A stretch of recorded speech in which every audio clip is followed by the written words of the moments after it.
So, do we all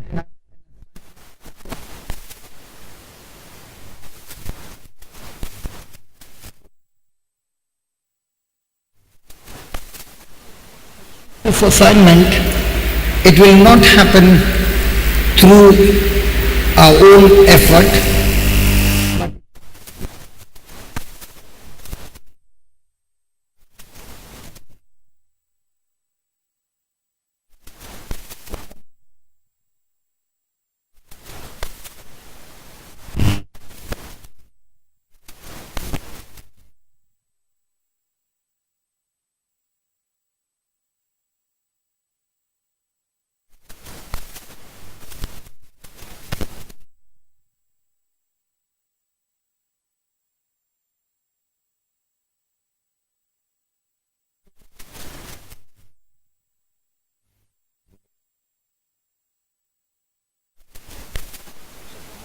The good of the land, is there a choice? Will everybody eat the good of the land? No.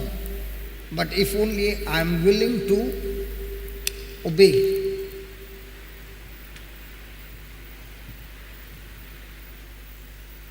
Praise the Lord.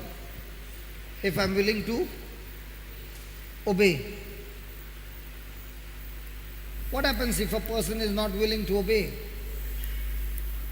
Will the favor of God bring forth the good in that land? So we are all seated here, we are all listening to the same message. So does that mean that we will all eat the good of the land? No. But the ones who are willing to be obedient. And most of the time our obedience is tested in our relationship. When God wants to take us to the next level, He will use relationship.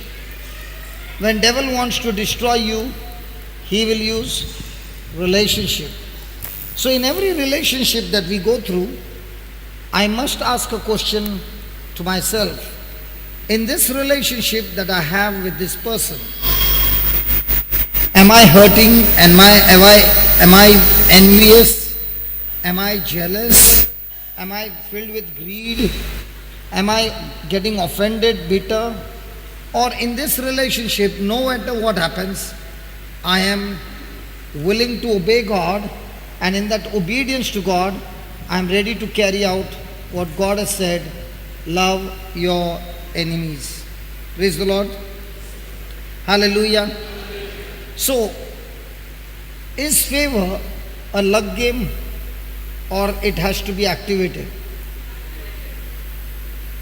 So favor on a person is not a luck. It doesn't happen by accident. It is God's own divine purpose for us to be filled with favor.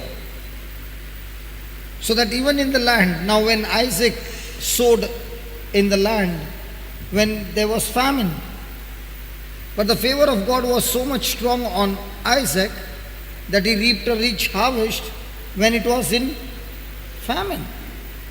What is that called? Favor. Uncommon things happening in somebody's life, but uncommon good things happening in somebody's life. What is that? Favor. Hallelujah. And this favor, according to what we are reading now, what is he saying? If you be willing, let's start with 17, where God is calling us. 18. Okay, 18. Look at 18, what God is saying. If we have fallen into a mess which has activated curse in our life,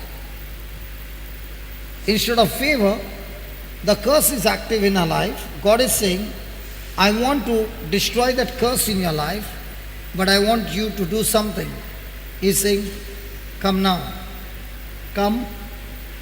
Who is saying that?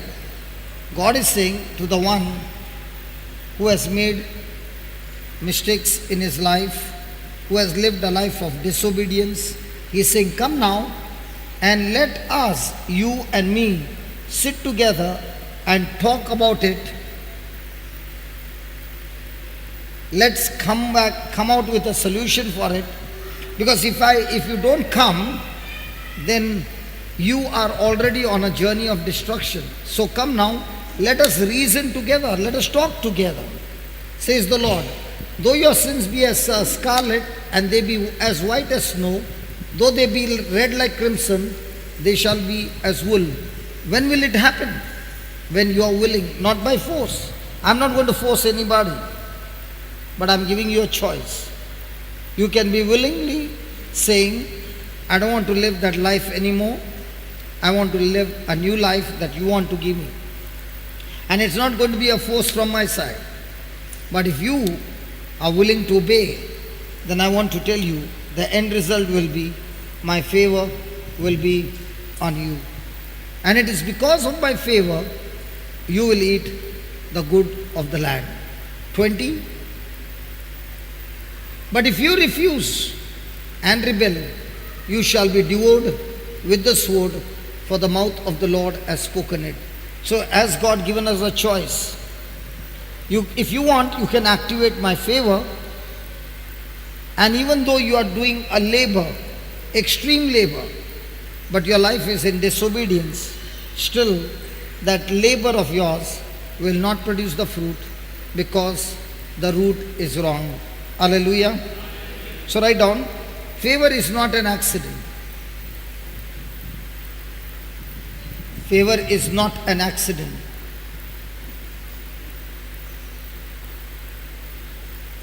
It is a gift of God.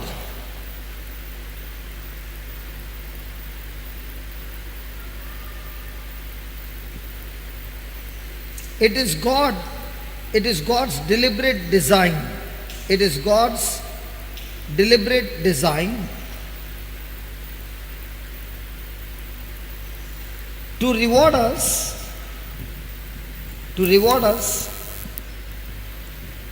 for the acts of obedience. For the acts of obedience. Acts of obedience. Invisible to others. Invisible to others.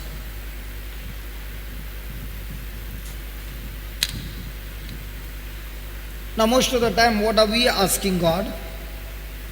Good of the land, good of the land, good of the land. And what is God saying? Be willing to submit and obey. Be willing to die to yourself. Be willing to do what I'm asking you to do. And when you do that, God, on purpose, deliberately wants us to experience that favor so that the assignment, the purpose that He has for our life will be accomplished in our life. Now, most of the time, when do we disobey God? In public or in private?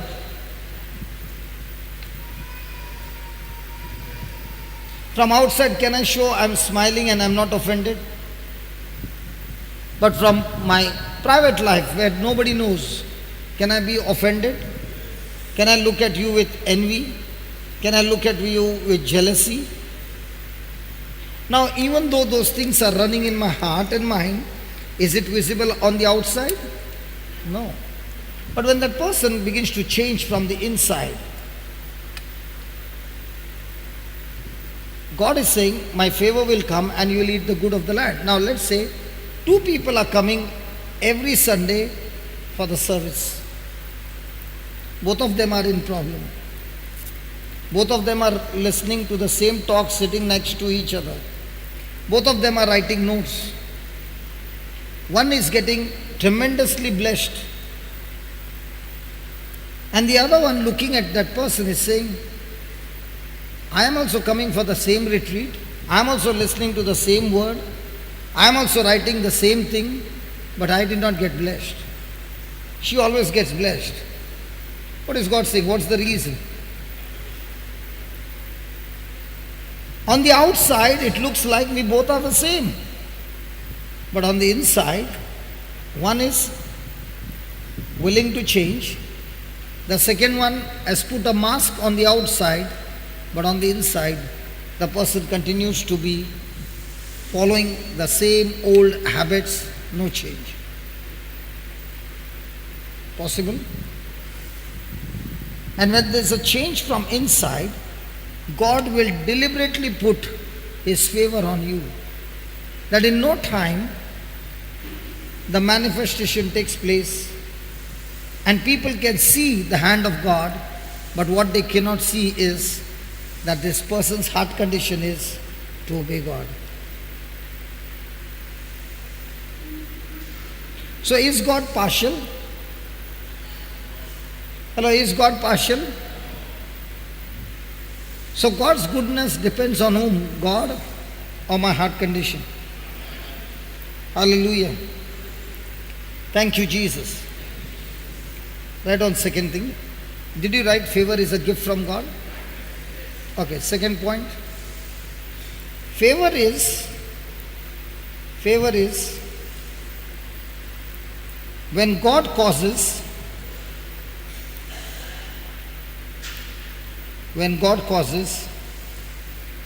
someone to desire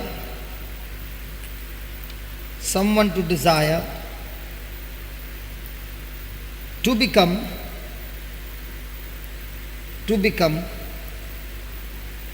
a problem solver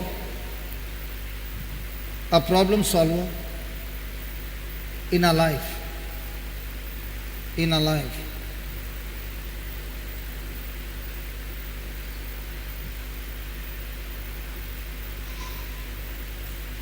Hallelujah. How many of us will agree that you are in a mess and continuing in a mess? God put a desire in someone's heart to come after you and speak to you the word, lead you to the word, and even though you are not interested, did not give up on you, but continue to do it till you change and everything in your life began to change. Come on. I can say without a doubt, a stranger, a lady, walked into my life. She came to my wife and said, what your husband is suffering, if you can take him to this place, the problem will be solved. And my wife told her, I cannot take it because I don't know how to go to that place and I don't know the way. She said, doesn't matter, I'll come with you. She locked her children who were small in the house out from outside, and she came and she spent about 8 hours outside the house, and the children were locked up in her house, small children. Now, what she did was from her side, but her decision to do it blessed me in such a way that not only my problem got solved, now I am also doing what she did to me. Because one day I asked my wife, if this lady had not to come, where do you think you, I, and the children would have been? What do you think would have been our situation? So somebody's desire to solve somebody's problem brought favor of God not only on me, but on my whole family and the next generation. In the same way, without a doubt, I can say there are people seated here who are in problems, they did not know what to do, but God put somebody who came and preached the gospel and planted a seed or solved your problem, and because of which your life began to change. How many of you can see Linton? Linton, can you put your hand up? Can you see him, Linton? Linton would have been dead in 2006, 7. Linton would have been dead in 2007. I did not know him, I had never seen him, neither had seen his wife. And I came to know only in the year 2016 when I asked him. I asked him a question.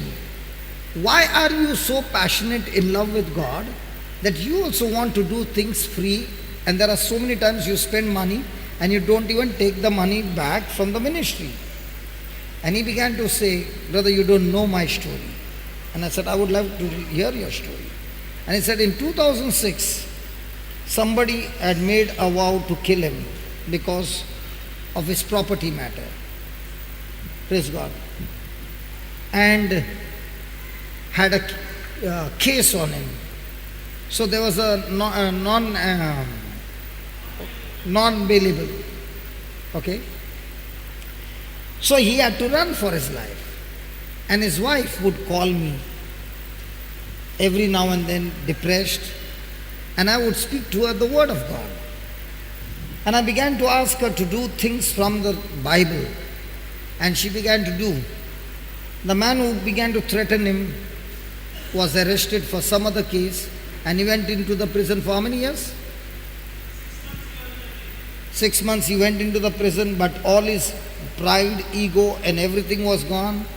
And in that moment, he survived, he came home, praise God, and now he began to study the Word of God. That call that I picked up was God's favor. Are you listening? I remember this happened in Goa. This man had come to me with so many sicknesses in his body and literally shivering, having lots and lots of property. And one person had made a vow that he's going to kill him. So he was in fright. And he had a big resort. So that day, he began to come to the Word of God regularly, began to grow. And during those days, I preached on Psalms 91. And in Psalms 91,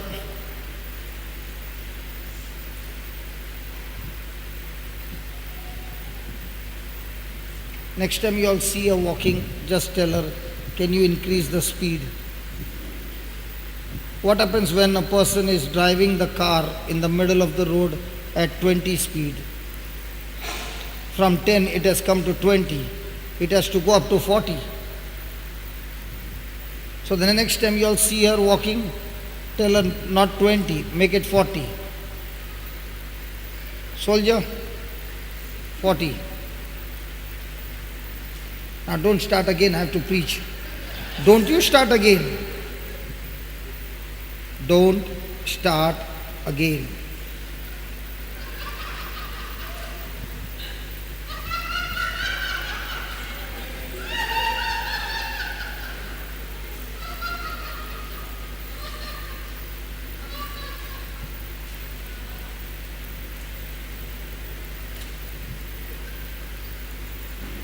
And that also the accelerator goes not one time. Good, good, good, good, good, good, good, good, good, good, good, good. Praise God.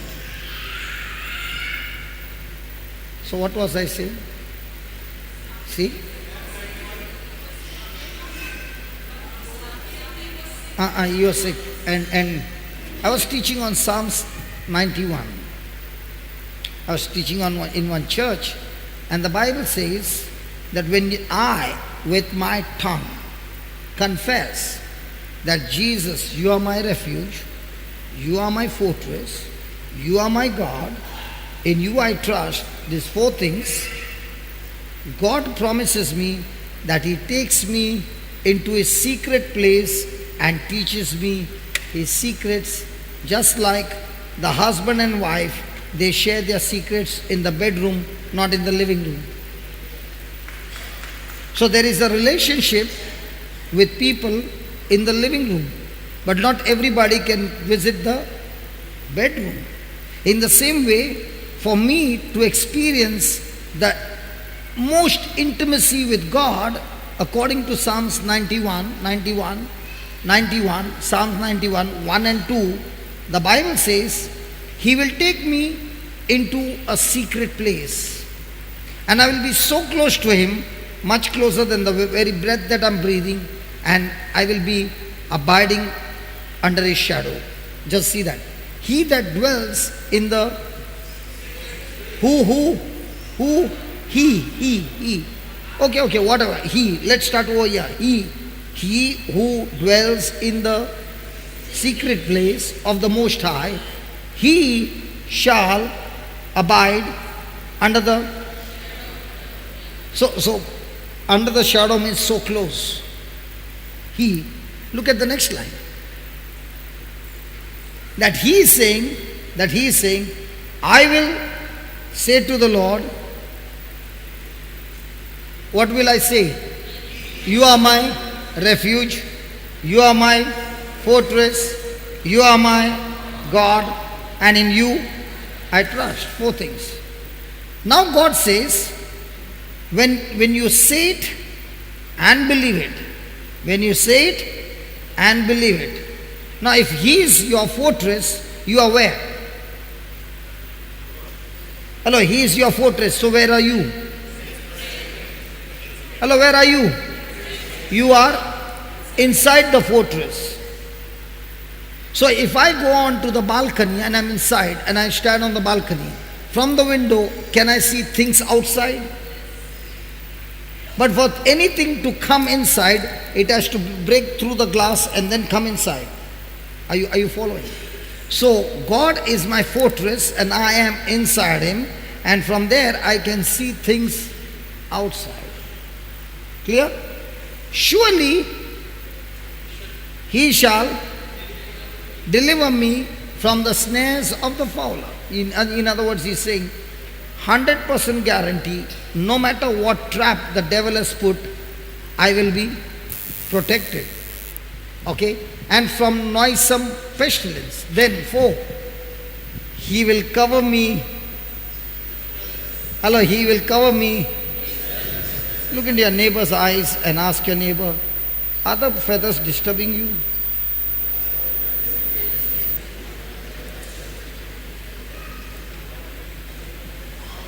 Are the feathers disturbing you? Because I'm covered under his. I'm covered under his. I'm covered under his. And under his. How many of you have seen a mother hen having chicks? Okay. Have you actually seen a crow pick up a chick? How many of you have seen? Okay. The mother hen is with her chicks. The chicks are gone away from the mother. The mother is scratching. The chicks are imitating her. And there comes the crow. She lifts her wings and all the chicks are supposed to run underneath. One chick gets scared. And instead of running towards the wing, the chick runs in a different direction. Have you noticed that? Hello, have you noticed that? Or if the chick has gone away from the mother, that before it can reach to the wing, the crow has taken the chick.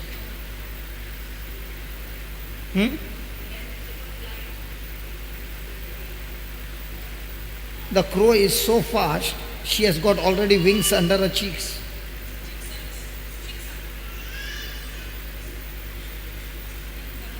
Okay, I'm thinking what to speak next. She has got chicks under the wings. I missed it out. Okay. So you see, the crow deceived. And the reason why the chick was picked up, because the chick did not stay close to the mother hen. Have you noticed? And it is so quick that even before the mother can do something, he has picked her up. Now in the same way, the Lord says, when I make God my refuge, am I close to God or away from God? In my mind, what am I thinking? God's word or my circumstances? If I'm thinking my circumstances, am I under his wings or am I in the open? Are you now following the comparison? And as long as I've got those things in my mind, will the crow take me and torture me? So I was sharing this and I said, if a person has got only verse number 2 of Psalm 91, the whole psalm every promise is His. If I don't make God my refuge, if I don't make God my fortress, if I don't make my God, and if I don't trust Him is what? My commitment to Him. If I don't do these four things, none of those promises in Psalm 91 will work for me. This man heard it. And that evening, he was in the resort. Many rooms.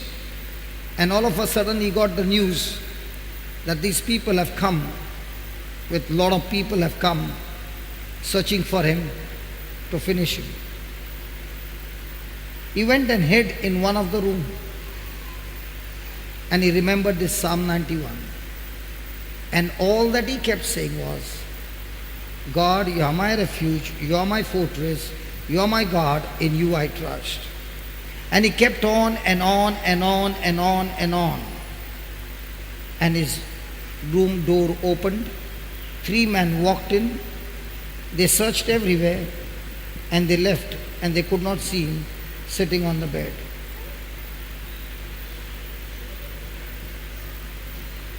I can give you so many testimonies of this Psalm 91. I was coming from Surat, driving my car, because an elderly couple wanted to go there, they could not travel. So my friends, in-laws, so I said, come on, I'll take you. Coming back at Vapi, a massive accident, 2 people are lying on the road, about to die, they are bleeding. And the Lord says, put them in the car. And I said, God, if I put them in the car, the police case and all that, put them in the car. One on the seat, one on the flooring of a Maruti van. Took them 15 kilometers, admitted them in the hospital. And I'm driving my car back. Not realizing that in that 15 minutes, they have bled so much that my seat cover is with blood, my flooring mat is with blood, and I'm supposed to come to Bombay, and at Mira Road, there's a check post where the cars will be stopped. My car is stopped, taken at the side. The constable gets into the car to check. The seat is with blood, the flooring is with blood, and the friend whose in-laws I'd taken, he was telling me, don't get involved, and now he says, you are in a mess. And I said, no, the Lord is my refuge, He is my fortress, He is my God, in Him I trust. The constable walks in, looks under the seat, looks everywhere, he can't see the blood, and we are out.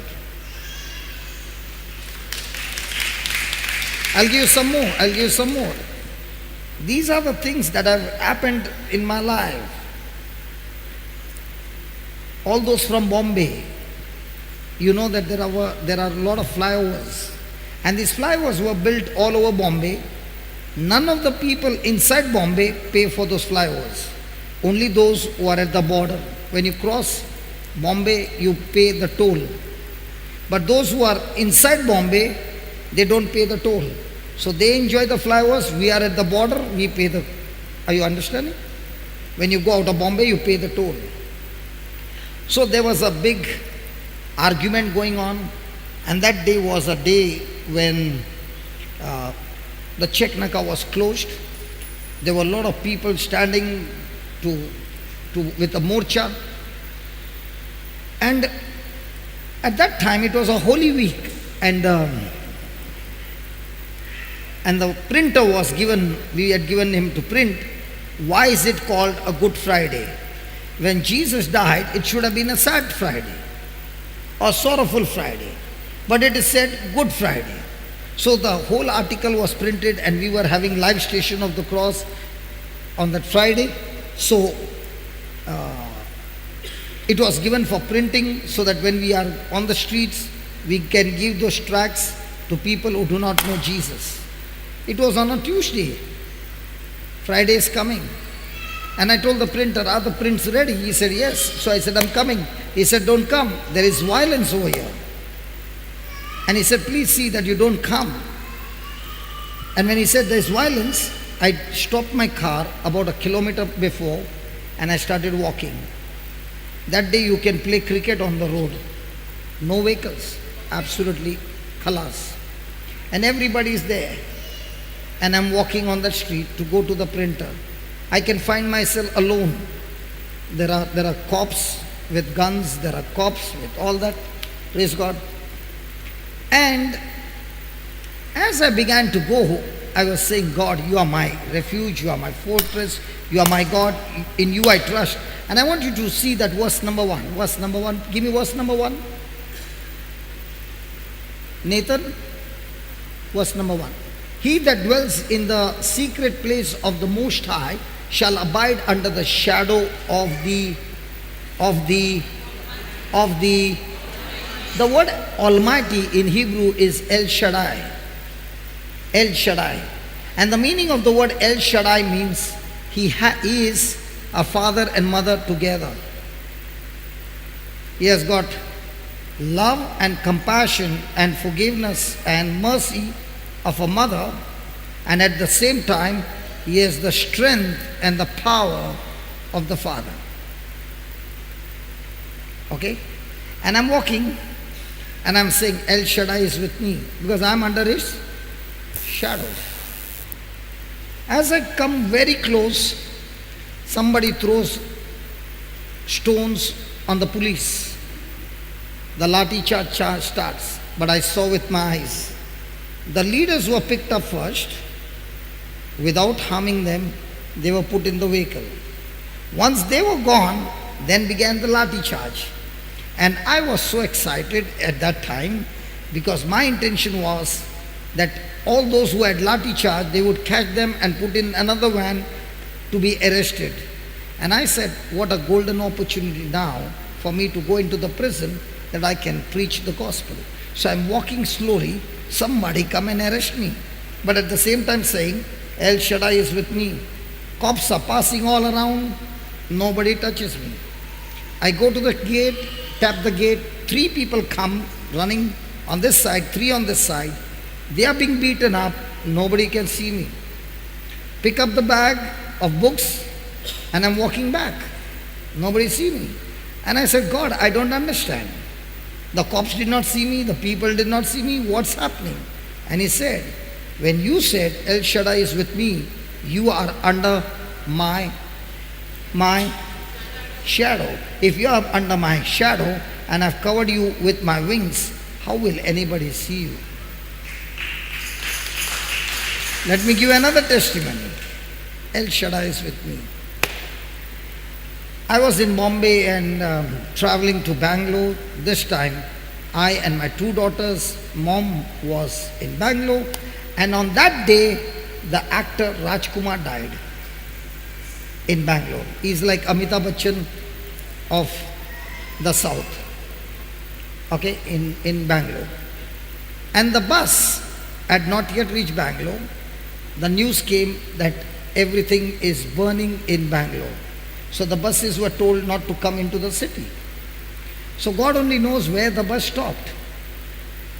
But it stopped close to Bangalore. And everybody were told, get down.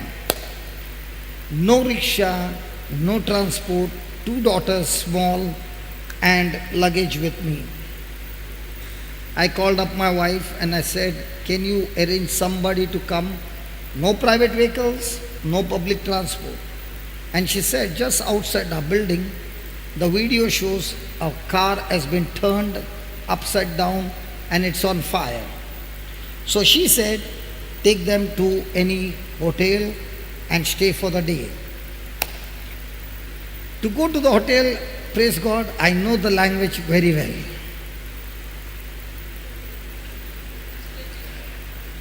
I don't know the language. I don't know the road. I don't know anything in Bangalore. So this scripture I remembered.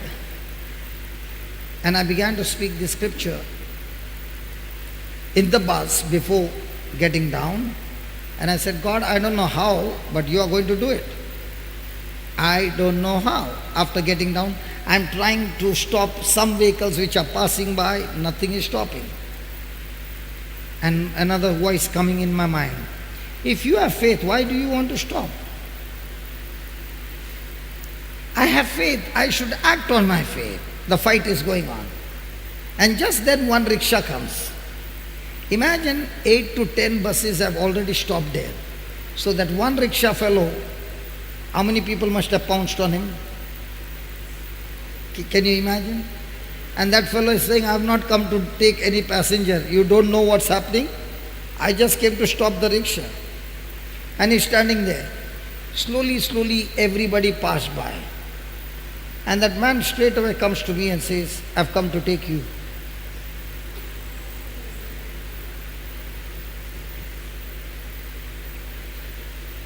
Husbands, hey husbands, I want to ask you all a question. David, listen to this question carefully. Wife has given you instructions. Don't bring the daughters into the city. Take a room and spend the day outside. Here comes a man who says, I will take you home. Do I know this driver? Do I know anything? If, husbands, if you made that choice of putting the daughters into that rickshaw, and it was going very well, middle of the road of the journey, the rides took place and both the daughters got hit by a stone or something, or some scratch. Husbands, what do you think your wife will do?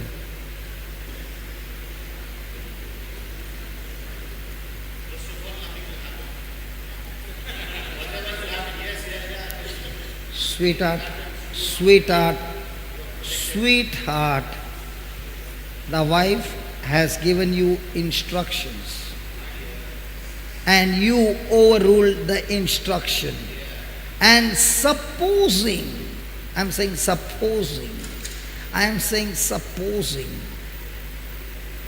when you are, hold on, when you are on that point, on that hot spot, will you get thoughts? David is different. Praise God. Thank you, Jesus. David, you are different. I know, David, you're different. I'll meet you after the class.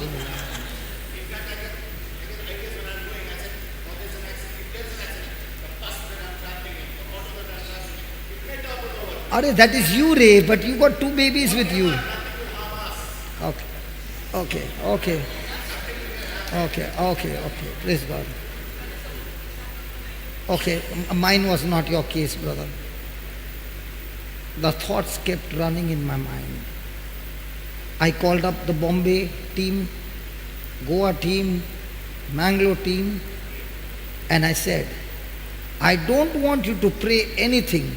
I only want you to say, God, you are my refuge, you are my fortress, you are my God, in you I trust. I don't want you to say anything. I only want you to say these two lines, because I'm going into the city and I want you to back me up, because Bible says when you say that and believe that, I will surely cover you under my wings. Now please understand, brother, you are not understanding the intensity of the situation. No public transport moving there. If it was a private car, I can understand. It's a rickshaw. If it's a private car, you can understand, okay, that person is going.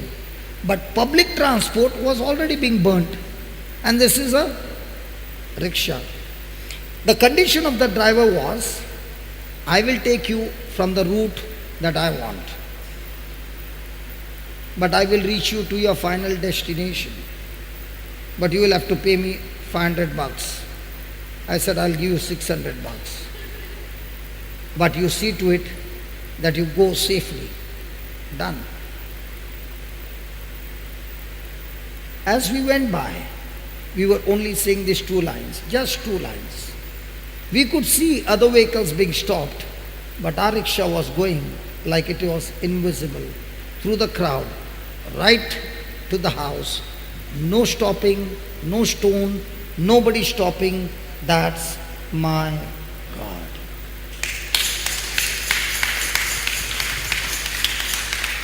So I was sharing this testimony. And there was another Bombay Bun. And this man, in his house, I used to have Bible study. And being a Bombay Bun, his next door neighbor was a Muslim lady whose time came for delivery. Now she's in a fix, all rickshaws are banned. And the man is pleading to him and saying, I will give you any amount you want, but please take my wife to the hospital. He is saying, today's job, I will do it to you free. I don't want the money. But before I take your wife, let me go and talk to my boss. And he went and spoke to the boss, that is Jesus, and said, I heard that brother's testimony. Now I am going in. You will cover me, my rickshaw, under your wings. You are my refuge. You are my fortress. You are my God. In you I trust. आप हैदराबाद का है ना, इसके लिए आपको मालूम नहीं. बम्बई में जब बंद होता है ना, बम्बई में कोई हिम्मत नहीं करता गाड़ी बाहर निकालने. When there is a band, nobody will dare bring his vehicle out. And he said, Jesus, I am going not to do dhanda. I am going to go only to save this sister, even though she is not a Christian. She is a Muslim. But yet, I shall go. And he goes to the hospital, drops them, comes back, nothing, covered under the wings of God.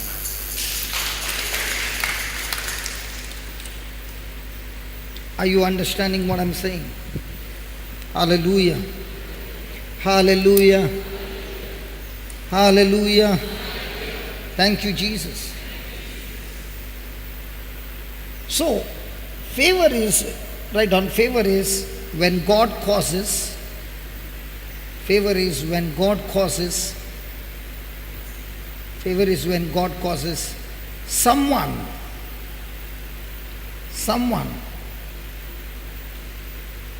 to desire to become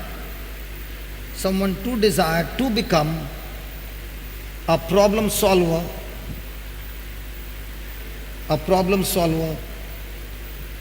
in your life. To become a problem solver in your life.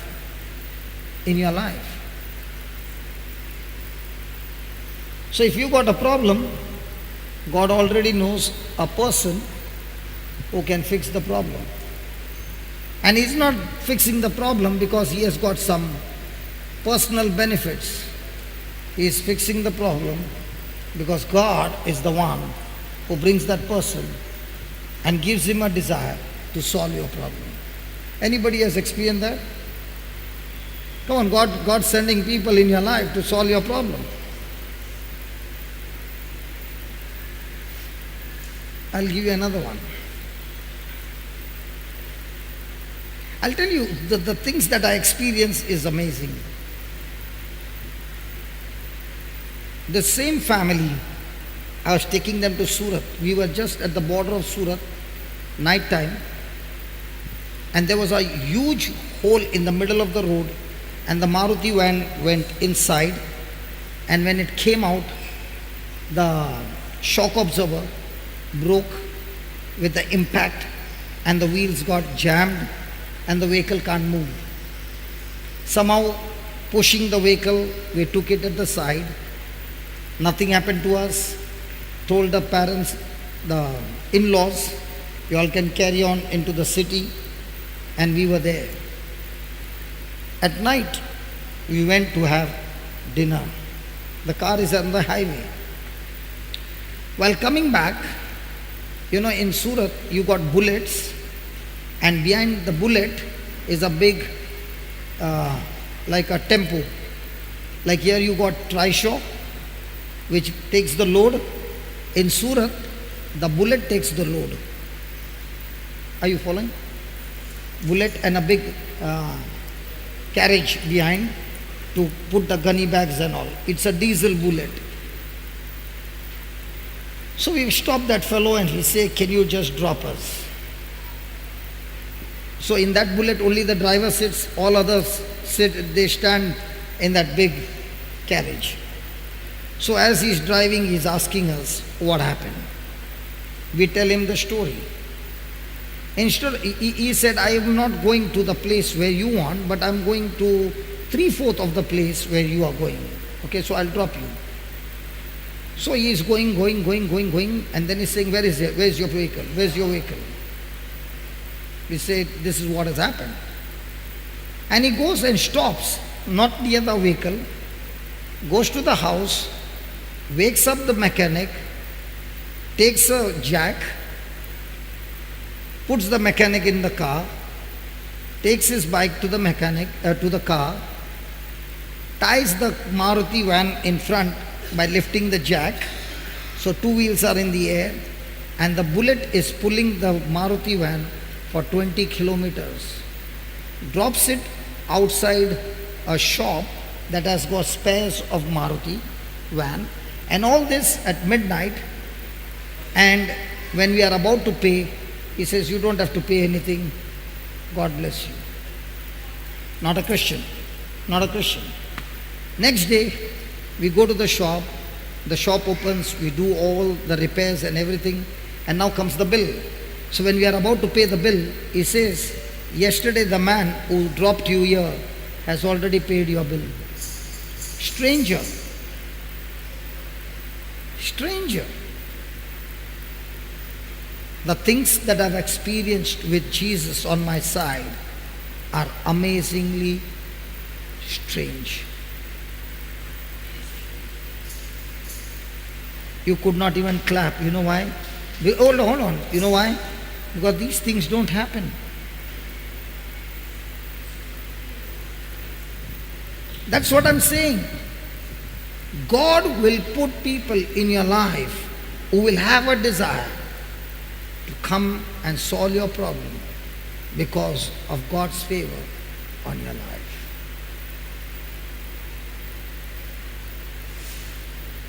And favor comes how? If you are willing to obey Him. If you are willing to have a relationship with Him. Praise God. Write down. You want me to continue or change the topic? Hello? Continue? Okay, write down. Favor is an attitude. Favor is an attitude of goodness towards you. Favor is an attitude of goodness towards you.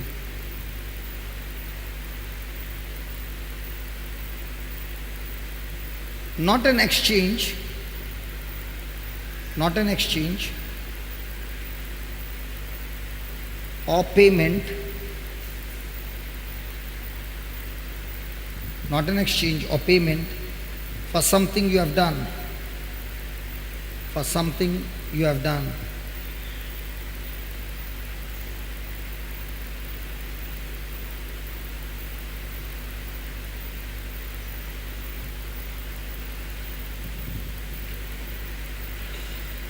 Praise God. Do you remember in the Bible there is a widow who is starving and there is famine all around? Do you remember that? And she is going around to pick up sticks for the last meal. And the last meal, after the last meal, they are going to starve to death. Elijah walks in and looks at this widow. Now, is this widow a stranger to him? Come on. And what does Elijah say? When you cook the cake, get the first one to me. And then what does he say? What you got? Oil. Keep on filling. And the oil kept on filling. Hello. In the morning, she was starving to death, the last meal. After she met the man of God, She had so much of abundance that not only set her free from her debts, but much more. Yeah? Hey, talk to me, please. Hey, talk to me, please. Hello, talk to me, please. You know why I'm saying? Because when I started my journey with God, I did not start journey on a big level. I started with zero. Lost everything. What I don't understand is, even when I was a bad man and I lost everything and I was on the street, God still loved me. When we did not know where to go, my children were going to school in a school bus.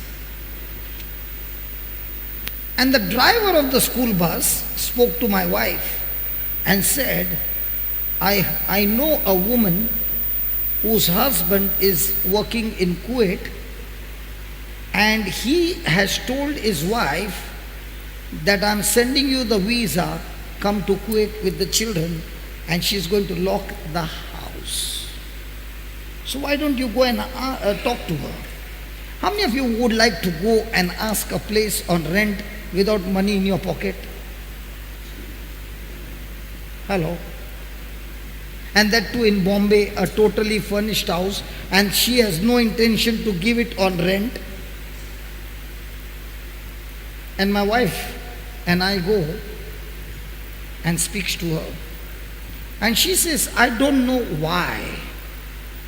I've not even asked my husband, but I will console him. I'm willing to give the house furnished, but please take care of my house. Rent, nothing. And at that time, who was I? The same person, still in a mess, not yet met the Lord, and still in a mess. No change. And yet God gives that house for 2 years, no rent.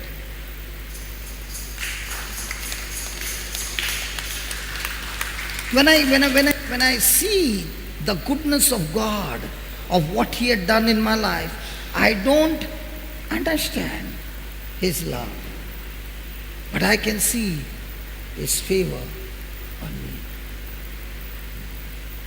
And the favor is that my wife, all the time she had a relationship with Mother Mary. Every time in her hand was a blue book, I still remember. And when I see that book, I used to get more angry. The book used to sometimes go out of the window. And that same person God loves and still shows favor. When you don't even deserve it and favor shows up, that's the time tears come down and say, why do you love me so much? Like Peter said, I am a sinner. Master, please depart from my boat. I am not even worthy. Why have you filled my boat with so many fishes? I don't deserve it.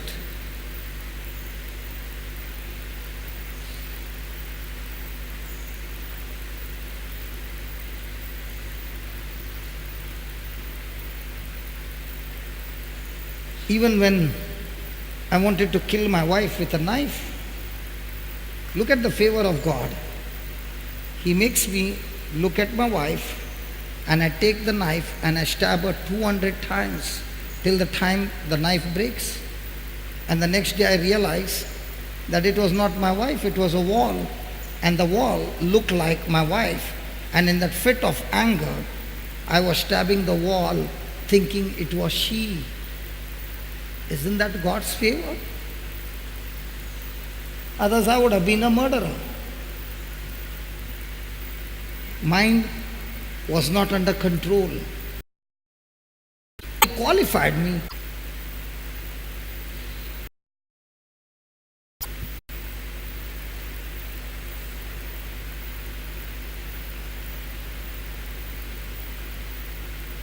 To reveal the heart.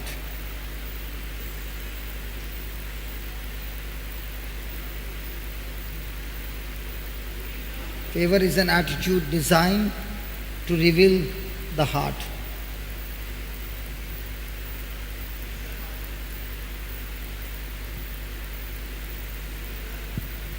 The heart.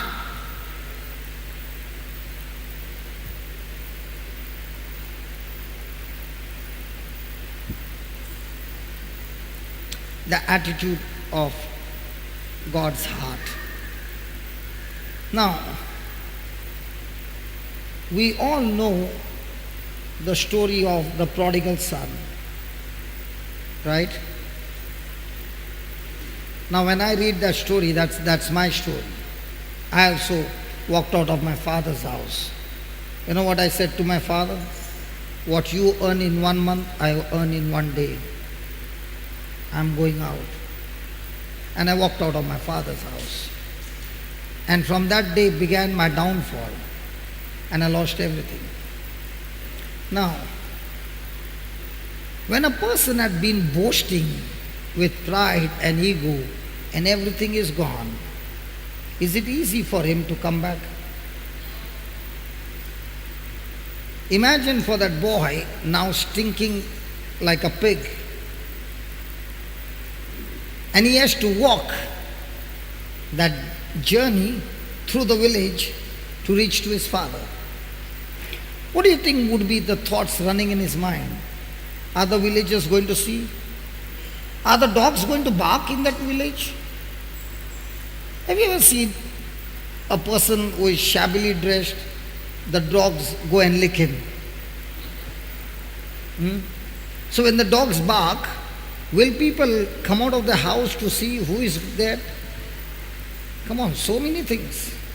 And he has to go through that, and he has to face his dad, the same dad who had told him good things, and he had rebelled.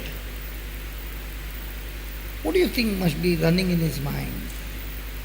Don't go back. Don't go back. He's not going to accept you. And what does the son do? You know, he's still walking far away from his father's house. Jesus said this. Jesus said this. When the father recognized the son, what do you mean by father recognized the son? The father knew what his son is.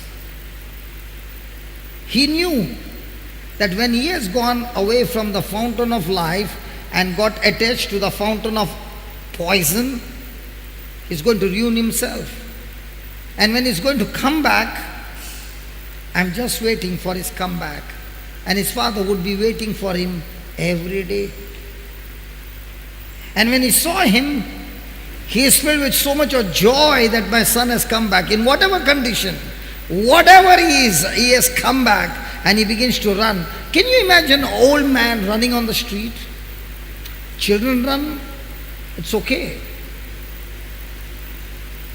Youth run, it's okay. An old man running like a madman from one direction, because far away he's running. What must be happening to the son? There he comes, man. Oh my God. All kinds of thoughts. And what does the father first do? Hugs him. He's thinking, man, of pigs. Hugs him, loves him, kisses him, accepts him. He does all those things from the father's side, saying, son, I still love you. And then the son opens his mouth and says, Father, I've sinned against you. I've sinned against God. He says, it's okay. It's okay. Whatever has been the past, it's okay. I understand. But I'm so happy that you realized your mistake. And now I know you are lost, but now you are found. You are dead in that country, but now you have understood what's on the other side, and you have made a decision to live with me forever. And what did Jesus say?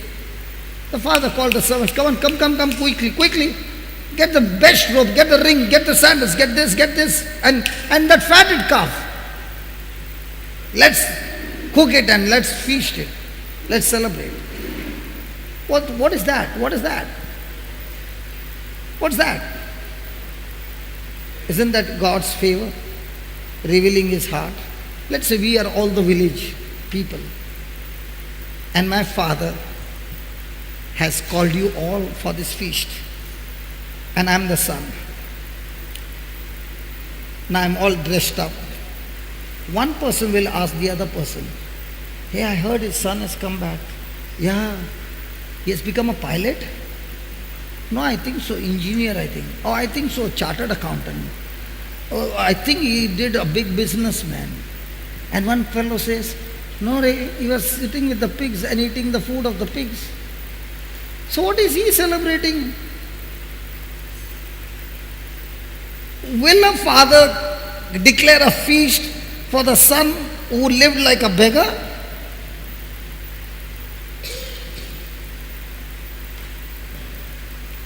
Can you ever imagine? Yes, when a son has achieved something, the father's chest will come out and say, hey, come on villagers, please come and let's celebrate. But a son who had all the riches from the father, messed it up, and is coming and the father is celebrating. You know what? The father was not celebrating for them. He was celebrating the feast for himself because his son, whom he loved so much, has come back. He was not bothered about what people would say. He was only interested, my son has come back, it's enough, and I'm going to celebrate because I got my son back. That's the heart of the father. And that's why, because his heart was that way, what did he get? What did the son get? Did he work anything? Everything was restored. Supposing you and I were the father. आयलो रे सगळे झाले गेले मुस्तू गर्वले बोले रे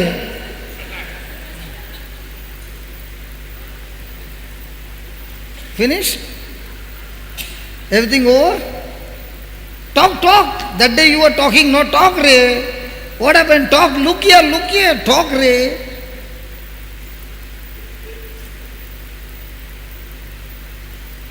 In Tamil,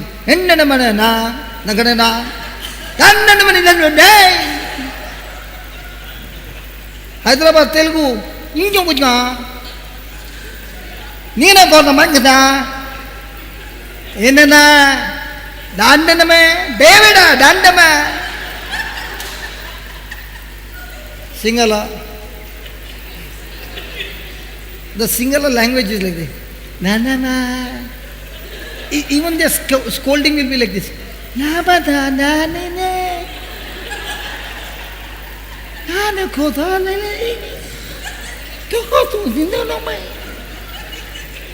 I wonder, even in Singali, their shouting also is like that only.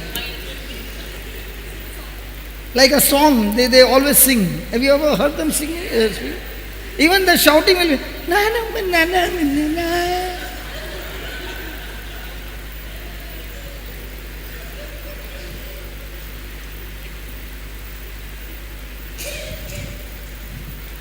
Hallelujah. Thank you, Jesus. Praise the Lord. Thank you, Lord. Write down. Favor is the willingness. Favor is the willingness. I hope I don't get beating in Hyderabad, in Tamil Nadu, and in Sri Lanka for speaking their language. But I've got some protection from God. El Shaddai is with me. Hallelujah. Thank you, Jesus. Favor is the willingness, desire, and participation of someone to help you, advance or obtain or obtain something you want, or obtain something you want. Hallelujah.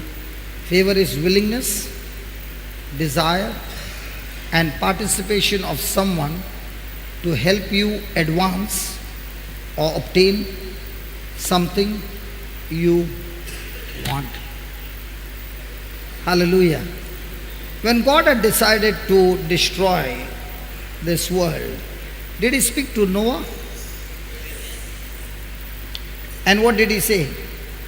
I want you to build an ark. Where? In the desert. An ark. How big? About 4 to 5 football grounds. Okay? Now, let's say Noah was building the ark. How many years? 100 years. So one boy, one day, came panting. He came and told his dad, Dad, I was just passing through that old man Noah, and he looked into my eyes and he said, if you don't change, you're going to die. There's destruction that is going to come. Dad, I don't want to die. I don't want to die. I don't want to die. I also want to get married before I die. So the dad said, who told you, that old man? Listen, son, when I was your age, he told me the same. And I went running to my dad and said the same words what he said. And my dad said, when he was a small boy, he told him the same. He is gone mad. You don't build ship in the desert. You build ship where there is a sea.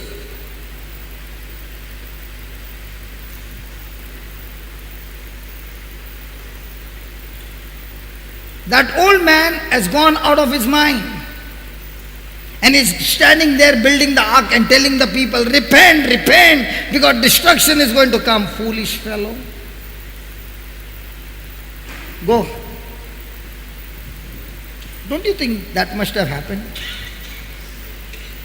And don't you think today also it's happening?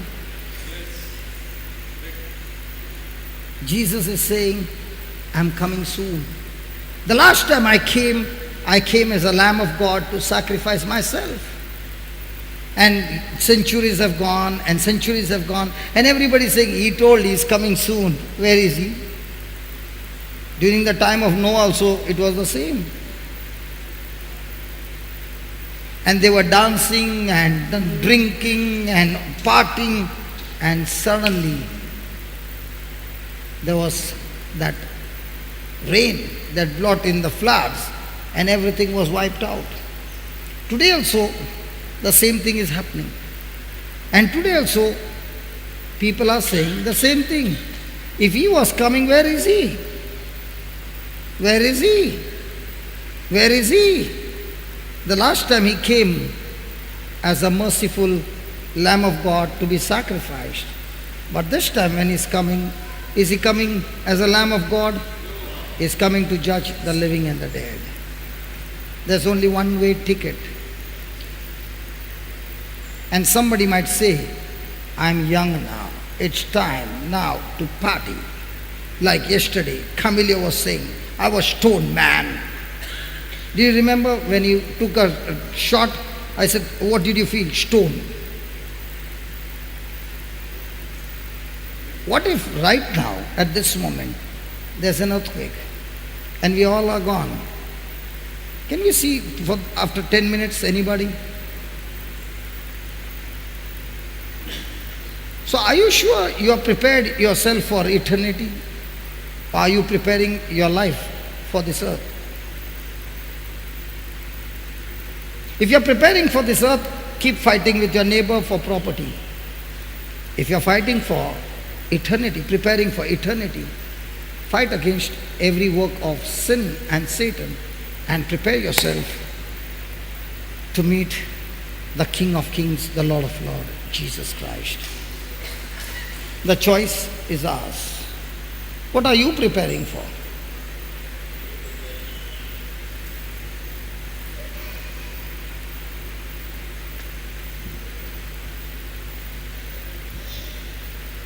Hallelujah.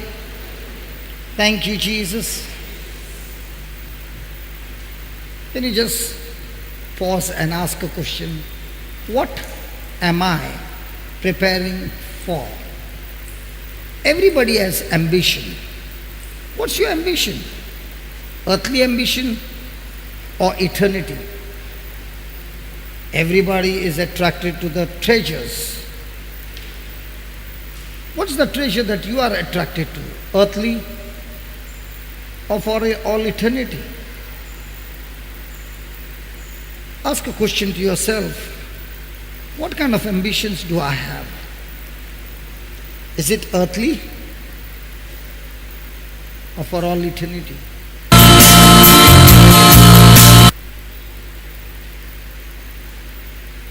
Because whatever I desire and my mind gets focused on it, my body, my senses, my words, my thoughts, my actions, everything moves in that direction.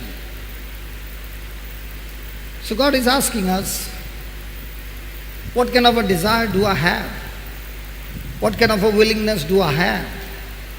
What kind of a participation do I have? Noah participated willingly and desired what God desired, and because of which he tried his best to save those he could, but nobody were willing to believe. And only he, his spouse, children were saved. Their spouses were saved.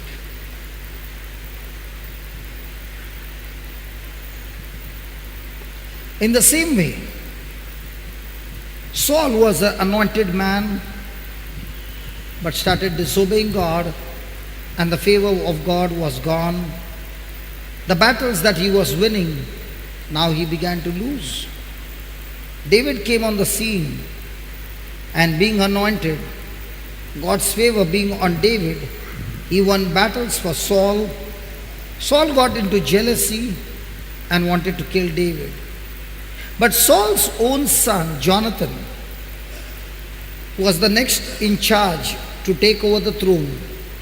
When he saw David and the hand of God on David, he began to help David in his life, in his journey.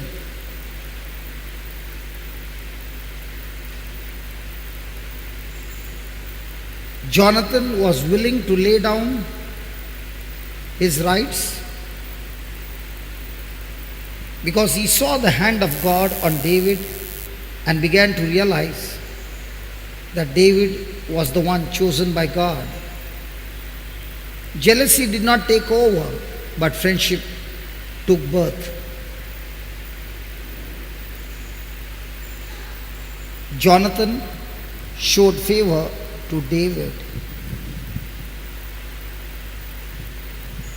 Saul's jealousy not only destroyed him, destroyed every son of Saul.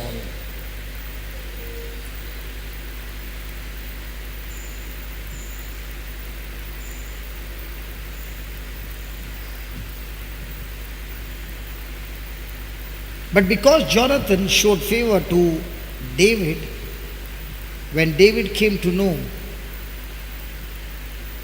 that one son, a handicap, was still surviving, David raised him up and showed favor to that son.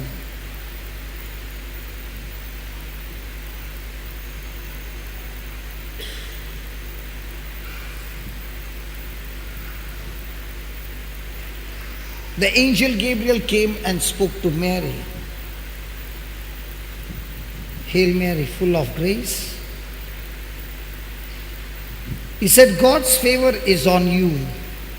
Fear not, Mary, for you have found favor with God.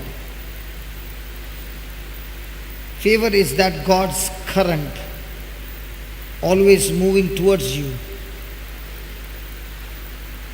helping you to carry out that assignment that God has assigned you.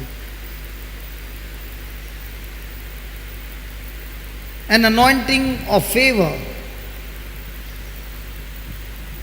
that opens up your spiritual eyes, your spiritual senses, that leads you and guides you and brings forth manifestation of God's glory. When the angel said, "You have found favor," he said that this favor is a gift from God. And this favor will help you to achieve your assignment, your purpose, the plan that God has for your life. Oh Lord, even though favor creates envy and troubles, we still ask you to fill us all with your favor that comes through the obedience of your word, through that relationship with you. Lord, we need this favor so that we also, like these great heroes in the Bible, were able to run the race, dying to themselves and reaching the finishing line, win victory. In the same way, Lord, help us to use this favor of yours to accomplish the assignment that you have set for each one of us. We thank you, we praise you in the glorious name of Jesus. Amen. Can we give the Lord a big hand? Come on. Hallelujah. Can you tell your neighbor before you leave, God's favor is on you? How many of you are willing to do some homework? Hey, how many of you are willing to do some homework? Okay. Every day, at least three rosaries on the beads. Keep saying, in the name of Jesus, God's favor is on me and every member of my family. Say it. Okay. And within a month, please write to me your testimonies. Amazing, supernatural manifestation. Because the Bible says life and death is in the power of the tongue. So when you are speaking those words, you are planting the seeds of God's favor on your life. Amen. In the name of Jesus, God's favor is on me and my family. We are able to accomplish God's assignment upon our life. In the name of Jesus, God's favor is upon me and every member of my family, and therefore we are able to accomplish all the assignments that God has placed upon us.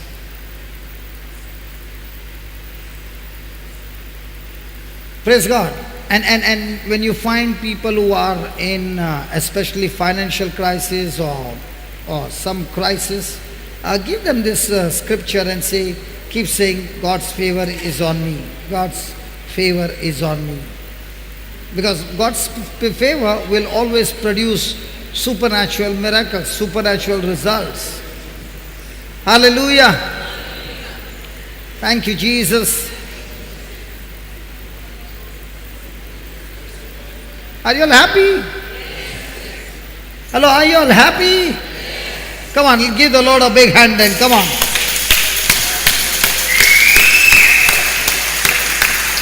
Has God spoken to us in this moment when we heard the teaching? Yeah? So are you going to practice? El Shaddai is with me. He is my refuge. He is my fortress. He is my God, and in Him I trust. And surely, He delivers me from every trap of the devil, and I'm covered under His wings. Praise God. His truth and His faithfulness is my shield and my buckler. No pestilence No plague shall come near my dwelling. Praise God. Oh yeah, 1,000 may fall this side, 10,000 that side, but no evil shall come near me, neither my dwelling. Because God has put His angels and they keep me. See, you might be saying like a parrot. When you understand what those promises are, and you hold on to those promises, and you speak it like you got a document of heaven, Satan backs off. So if somebody says, how are you? What to do? I'm old. I'm old woman. I'm old. I've got all kind of sickness in me. The doctor said, Nathan, just put the last verse, 91, Psalm 91, the last three verses. Because you have set your love upon me, therefore will I deliver you. I will set you on high because you have known my name. I will set you on high because you have known my name. Then you shall call on me and I will answer you, and I will be with you in trouble. I will deliver you and honor you. With small life, with sickly life, with painful life, with slow motion life, with slow motion life, with slow motion life, with sick life, with painful life, sorrowful life, long, healthy, anointed, spirit-filled, nothing broken, nothing missing, satisfied life. Say that, satisfied life. Are you satisfied? Like this or like this? Which one? That's what God has promised you. And your mind is saying, your mind was saying, sorry. The Lord said, correct yourself. Oh, I said, yes, Lord. It was saying. Now, after the growth retreat is over, how are you going to walk? Start it again? Start it again?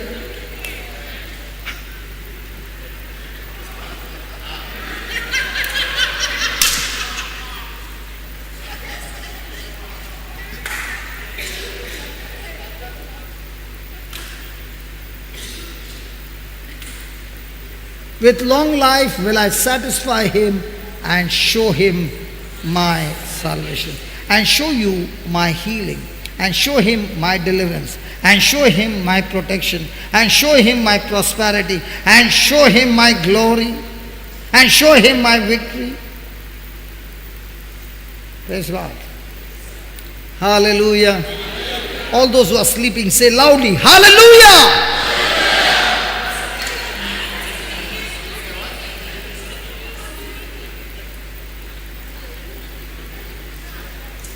And this is called as a growth retreat.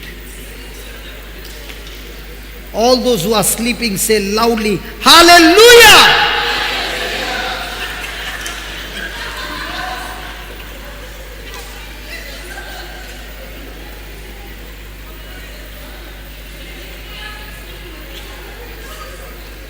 All those who are sleeping, say loudly, hallelujah.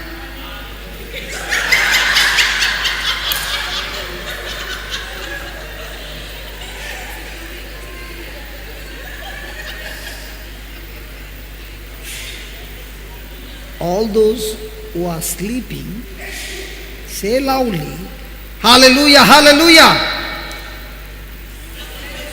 Now I understand, I must preach like this, slowly, slow motion teaching. Praise the Lord, hallelujah.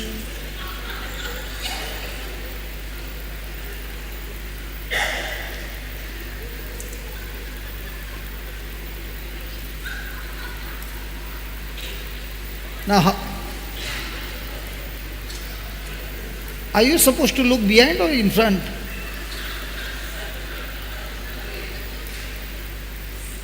Praise God. So all the soldiers stand up, please. About turn. About turn. Forward march. To the